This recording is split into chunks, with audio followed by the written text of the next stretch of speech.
नमस्कार दोस्तों, मैं लाल प्रताप सिंह लक्ष्य एकेडमी यूट्यूब चैनल में आपका स्वागत करता हूं। आज हम लोग इतिहास के बारे में चर्चा करेंगे। सबसे पहले हम लोग पढ़ते हैं इतिहास। इतिहास होता क्या है? इतिहास देखें, संस्कृत के दो शब्द इति धन हास से मिलकर बना हुआ है, अर्थात बीते हुए कल का अध्ययन ही क्या कहलाता है? इतिहास कहलाता है। जिसके जनक कौन है? हेरोडोटस। इतिहास के जनक हेरोडोटस हैं, जिनकी प्रसिद्ध पुस्तक है हिस्टोरिका। इतिहास के बाद देखें कि इतिहास को जानने के लिए हमको किसकी आवश्यकता पड़ती है? इतिहास को जानने के लिए हमको साक्ष्यों की आवश्यकता पड़ती है। साक्ष्य देखें तो सर्वप्रथम देखें तो वेद, उपनिषद, पुराण, धार्मिक ग्रंथों के आधार पर इतिहास को जाना जा सकता है। पुरातात्विक खुदाई, इनके आधार पर भी इतिहास को समझा जा सकता है। अभिलेख, शिलालेख, मोहरे, इनके आधार पर भी इतिहास को हम जान सकते हैं। तो सबसे पहले आते हैं साक्ष्यों के आधार पर इतिहास कितने प्रकार के होते हैं। साक्ष्यों के आधार पर इतिहास को तीन भागों में बांटा जा सकता है। कितने भागों में? तीन भागों में बांटा जा सकता है। सबसे पहले आते हैं प्रौढ़ ऐतिहासिक काल। साक्ष्यों के आधार पर देखें तो पहला क्रम है प्रौढ़ ऐतिहासिक काल। प्रौढ़ ऐतिहासिक काल ऐसा काल है जिसमें लिपि का आविष्कार नहीं हुआ था, लोग लिखना पढ़ना नहीं जानते थे। ऐसे काल को प्रौढ़ ऐतिहासिक काल के नाम से जाना जाता है। सबसे पहले पढ़ लेते हैं लिपि क्या होती है। ध्वनि चिन्हों का लिखने का ढंग ही क्या कहलाता है?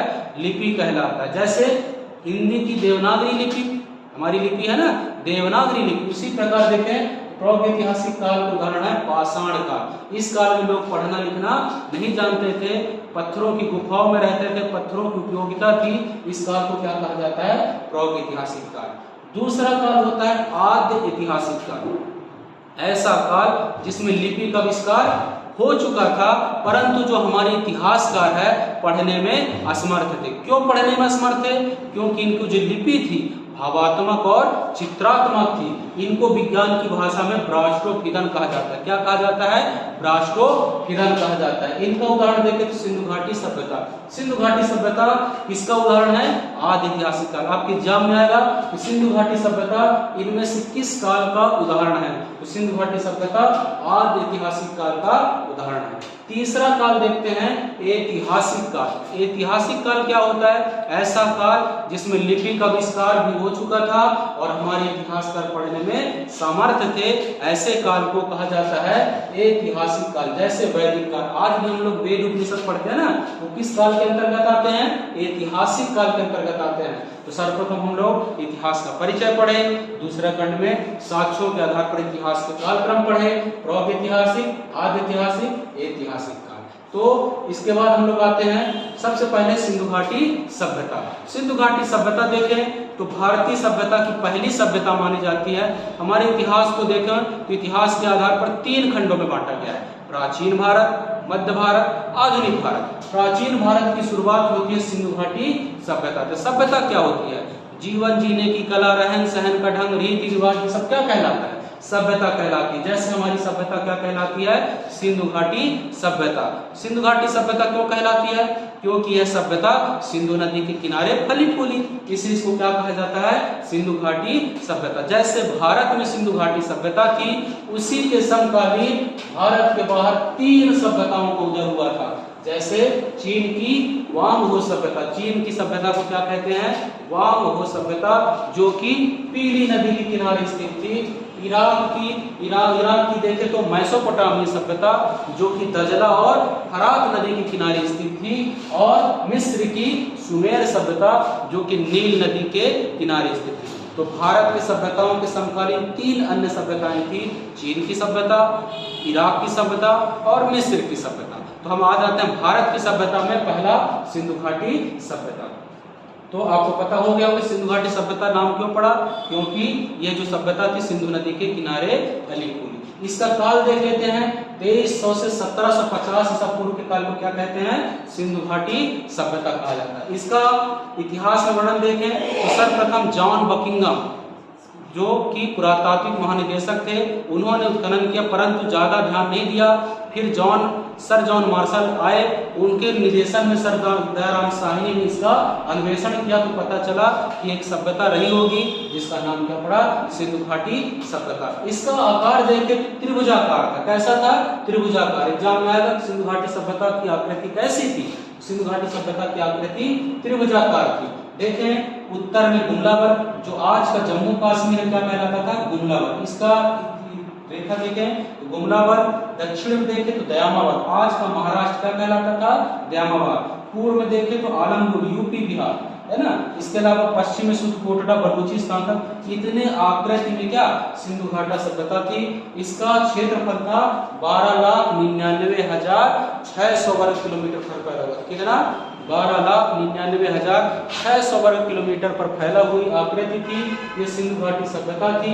इनके देखें तो सिंधु घाटी सभ्यता के क्या कहा जाता था, सेंधो कहा जाता। क्वेश्चन आता है सिंधु घाटी सभ्यता के लोगों को क्या कहा जाता था, सेंधो, और यहाँ के निवासियों को मेलुहा कहा जाता था। क्या? मेलुहा कहा जाता है। सिंधु घाटी सभ्यता में देखें तो 7 प्रमुख नगर थे। कितने प्रमुख नगर थे? 7 प्रमुख नगर थे। इनमें एक एक करके देख लेते हैं थोड़ा सा। पहली सभ्यता का नगर था हड़प्पा। हड़प्पा पहली खोजी गई सभ्यता, इसलिए सिंधु घाटी सभ्यता को हड़प्पा सभ्यता के नाम से भी जाना जाता है। हड़प्पा सभ्यता में देखें इसकी खोज 1921 में दयाराम साहनी ने रावी नदी के तट पर की थी, है ना। हड़प्पा सभ्यता, यहाँ से देखें तो क्या क्या जब पूछते हैं हड़प्पा सभ्यता से क्या क्या मिला, तो हड़प्पा सभ्यता से कब्रिस्तान मिले, है ना, कब्रिस्तान, श्रृंगार पेटी, इसके अलावा दुर्ग का टीला, सभागार, अन्नागार, ये सब कहाँ से प्राप्त हुए? हड़प्पा सभ्यता से। ठीक है, 1921 में रावी नदी के तट पर हड़प्पा सभ्यता की खोज हुई, दयाराम साहनी ने किया। दूसरा महत्वपूर्ण नगर देखें मोहनजोदाड़ो। मोहनजोदड़ो की खोज 1922 में राखलदास बनर्जी ने किया था। किसने किया था? राखलदास बनर्जी ने, जो कि कौन सी नदी किनारे था? सिंधु नदी किनारे। ये पूरे नगरों में सबसे व्यवस्थित और नगरी था मोहनजोदड़ो। ठीक है, इसमें देखें बहुत सारे अवशेष प्राप्त हुए हैं, जैसे कुबड़ वाला सांड मिला है, कांसे की नर्तकी की मूर्ति मिली है, विशाल स्नानागार मिले हैं। इसके अलावा बहुत सारे इनके अवशेष प्राप्त हुए मोहनजोदड़ो से। टेराकोटा फिगरी मिली है ना। तीसरा देखें तो चूंदड़ो, 1931 में NG मजूमदार ने चूंदड़ो की खोज की। है भी सिंधु नदी के किनारे था, जो कि मोहनजोदड़ो से 30 किलोमीटर दूरी पर स्थित था। चौथा नगर देखें कालीबंगन। कालीबंगन का शाब्दिक अर्थ होता है काले रंग का कंगन। कालीबंगन 1953 में इसकी खोज हुई। कौन सी नदी किनारे? घग्गर नदी के किनारे इसकी खोज की गई थी। पांचवा जो शहर था लोथल, ठीक है, 1957 में भोगवा नदी के किनारे इसकी खोज की गई थी। धौलावीरा 1973 में इसकी खोज की गई थी। सरस्वती नदी किनारे और बनावली 1990 में इसकी खोज की गई थी। ठीक है, तो हमारे 7 प्रमुख नगर थे। तो आज हम लोग इतिहास में क्या क्या पढ़ लिए? सबसे पहले इतिहास का परिचय। इतिहास के परिचय के बाद इतिहास को कितने कालक्रमों में बांटा गया है? साक्ष्यों के आधार पर देखें 3 कालखंडों में, प्रागैतिहासिक, आद्यैतिहासिक, ऐतिहासिक। इसके बाद भारतीय इतिहास को भी 3 खंडों में बांटा गया, प्राचीन भारत, मध्य भारत, आधुनिक भारत। प्राचीन भारत की शुरुआत कहाँ से होती है? सिंधु घाटी सभ्यता से। 1750 जिसके प्रमुख महत्वपूर्ण नगर पढ़ लिए, इनके आकृति पढ़ लिए, इनके सभ्यता को कौन कौन समकालीन थे उनके बारे में जानेंगे। कल हम लोग फिर से नया टॉपिक पर आएंगे जिसके बारे में चर्चा करेंगे। सिंधु घाटी सभ्यता के बाद देखें तो इतिहासकारों का मत है कि विशाल बाढ़ है जिससे कारण इस सभ्यता का अंत हो गया। फिर भी कुछ लोग बचे रहे होंगे जिन्होंने नई सभ्यता की खोज की, वो क्या कहलाया? वैदिक।